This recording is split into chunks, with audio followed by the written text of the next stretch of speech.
Good morning. It's later on in the morning, of course, it's daytime now. So I'm going to talk again a little more about what I said earlier this morning in the previous video you watched. Well, today's the anniversary, and it's not easy being a woman. It's hard, you know. Some people out there do make fun of transgender people. Hamilton is the worst place for it. Racism can be pretty, a systemic racism in Hamilton is pretty bad when it comes to LGBTQ, you know. The one thing I learned is about being trans, you gotta let it go out the other door. Put it honestly, since I've been a female for a year, it's been a rewarding experience. Every day I'm learning more about being a woman. In fact, one lady friend of mine helped me out more to get me, more help me with being a woman than anything else. One thing I didn't mention previously, when you take hormones or have this rhinoplasty done after, you go through a behavioral thing when you're taking estrogen. It makes you act and behave more female. As soon as you took the estrogen, and as soon as you're taking the estrogen, as soon as you're all done with the estrogen, your body starts to really act more like after your surgery. Then you start, a first month or two, you're pretty much calm with that because your body don't have the testosterone anymore. You have the estrogen, not the. Then comes another thing, then you start to act more and more like a lady as, go on, as, you heal, your vagina starts to work, then you really act female. Biggest behavior change you go through after surgery, you go through one before. This one, I'm still going through it. What takes you longest is it takes another year to go through a permanent behavior change that I'm going through right now. So I'm starting to want to do more late, and now I wanted more lady stuff, act more female than before. But behavior change is one thing. You go through a huge behavior change. I've gone through a huge, tremendous way behavior change since I had the surgery with female behavior, not male behavior, but still. One thing you learn is one thing being female, you cry more than men do. It's hard on you sometimes, you know. It's not easy being a woman. It ain't that easy as I thought, not easy at all.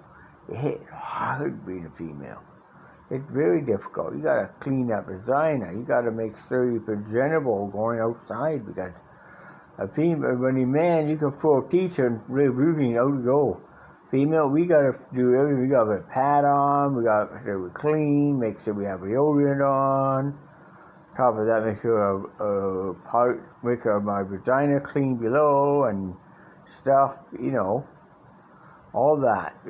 Gotta be done first. Once all that is done below, clean everything else, then sometimes I put makeup on my face.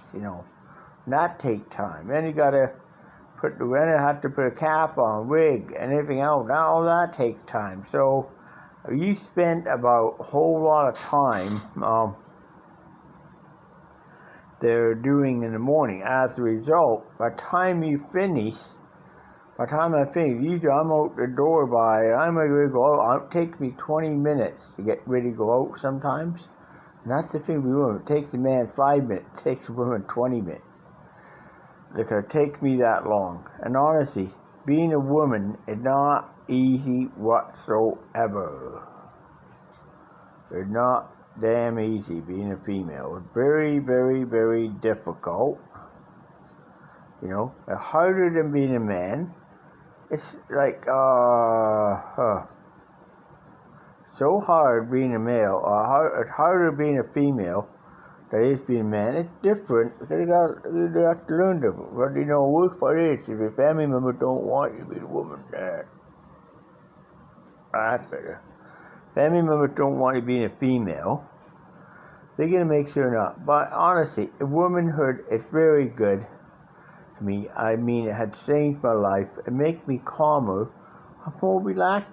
Thank goodness the year gone by. I don't believe this year I've been the most 40 years, people in my life taught me more about being a female.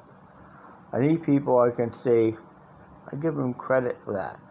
My lady friend, who's been here a few times, taught me more about being a woman. Until I'm still learning more about being female. Every day go on, I learn more and more and more. And there's a lot more stuff to learn over this. I'm still learning, and nobody taught me how to do it. I have to learn this on my own. I don't have people teach me how to do it. I don't have kinfolk trying to help me be a woman. In fact, a brother who thinks I treat you like a fucking man all the time. That's yeah, I'm not referring. I know who. I got Linda and Carol both treat me as being a female now, which thank goodness they do. Because honestly, that I feel, terrific. But worst thing all, when something goes wrong, like, couple times too, where I have, one time I went up to Danfield. This was Ray Rantoul, mean man, no good for nothing person, Ray Rantoul. He asked me, I was asked to go out to Danfield, Ontario. It's a rural farming municipality. Go out to the Ragos farm, I needed help out there. So I took a job. I got as a spectator. I have to go all the way down, run all the way out to Danfield, just south of London, Ontario. I made it all the way there, and I got there, and they got this lady there, teenage girl, who was just, ballistic. And that whole freaking day was ruined. I got there in the morning, I got up in the morning, got up in the morning, I find it. They wanted me to do, to try to have a septic tank overflowing. I said, constantly, and overflowing. And I looked, and it turned out the teenage daughter was using Jabez bleach and bleached everything with it. And I said, look, you don't use Jabez bleach when you got a septic tank in the ground. You don't freaking use that. Use it all the time. I use it all the time. Blah, blah, blah, blah. He goes on. I said, look, I know another septic tank. Don't use Jabez for a septic tank. Oh, my God. What the hell are you doing? That's wonder why I have septic tank problem. Well, we get the guy to come and pump it out. Well, they refuse to come out here to pump it because we haven't, that too. So I'm trying to sit, let me wonder if they got any funds to pay me money. As a matter of fact, they haven't got any money, not pulling money if I'm losing money, matter of fact, more than anything else. They weren't making money, we're losing this money. That's why I'm losing money like crazy. And what Christine Rigger doing, take all the profit and spend it on herself. But she daughter spend it on herself. When I found out what she was doing, she got very ballistic about it. She didn't like it. I told her kinfolks what she was doing, and their kinfolks, well, you know what? And the worst thing, I had to get and I phoned up Honey Trucks. I phoned up 3 or 4 different guys to come pump a septic tank. And there, and you know what? Oh boy, not one guy refused to come out. Nobody wanted to come out from London to do it because I asked the question why they won't come out.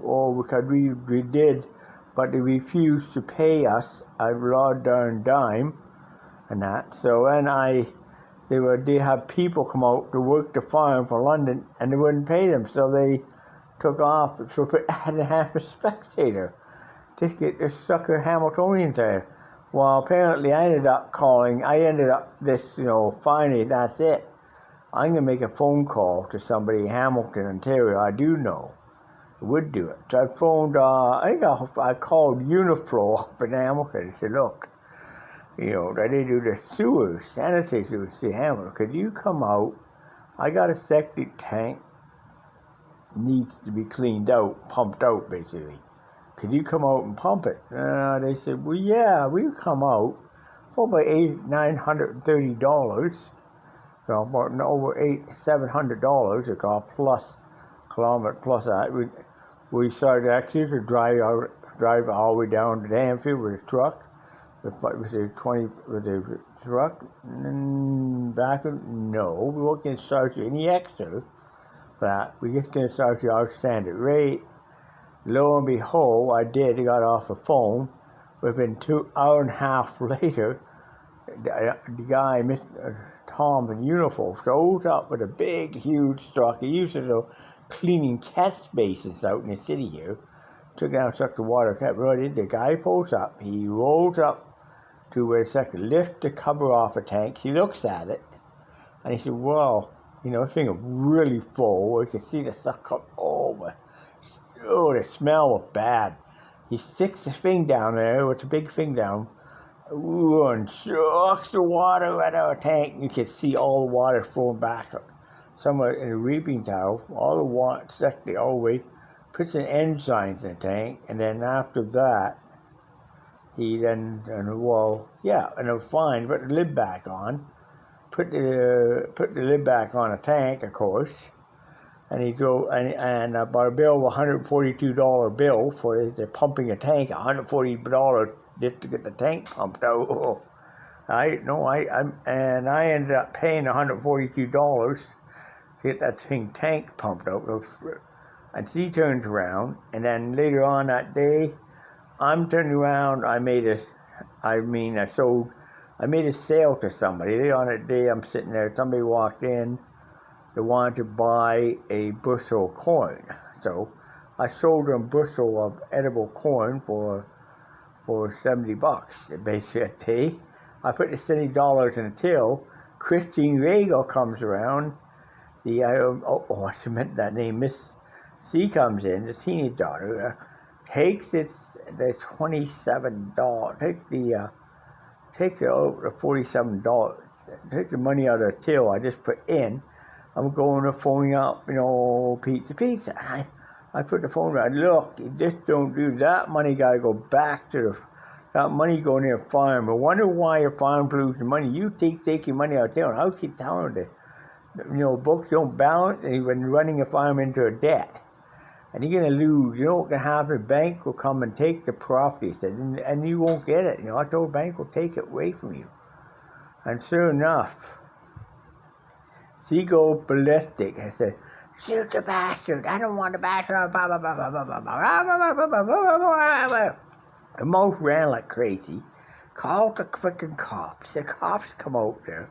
And I told the cop, "Look, I had to get my ass off the property. Okay. This is bad. I had to leave the property. I had to really get the ass out. I had no way of getting there. At that point, I was thinking, I get the suitcase, hike it into London, Ontario, hike it Batesville Mall, get a bus, hike it take my sister's place and there. And I'm thinking, okay, well, I'll go there. She can phone her up, pick me up again. She can see and knowing her, or say, you probably did something to her. You probably did something. But blame me. You probably say, you did something. You caused a problem. Pointing their finger at me, blame me for causing the problem. It wasn't my fault, And you know what happened was? They turned around, and what happened, sure enough, within a month after I left, the bank showed up at the property, and you know what the bank did? Foreclosed the property, shut it right down. Guess what? A month later, all ended up homeless. So there. Because of her, the farm went bankrupt. A month later, the farm was in place in Chapter 11 bankruptcy. The farmhouse went up for repossession, and that's the end of the story. Hadn't seen him since, and I never want to see him. So, there's an interesting story there. And, that one thing, I was pretty traumatized by that too. She was yelling and screaming at me. Oh my God, this was a horrible lady. By that time, I had a couple of trailers in the back of the property, and went to sleep on a trailer back. And it looked pretty bad. I would never, ever, ever go back there. You know what? That's the last time I ever did any rule. I was there for 2 days, and this lady really ran me off the property. Teenage daughter, 15-year-old female, ran me off the property. Oh my God, how bad. I'd never seen it before. And rural people do not act that people live on farms don't act that way. I tell you that right now. I mean they did that bankruptcy, bankrupt the farm basically, put it into bankruptcy basically. That's what happened there. Cause I was doing things, I was doing a business point of view, and you bankrupted. Yeah. And I tried my damnedest to save the farm from bankruptcy, but she ran it into the ground. They would log over.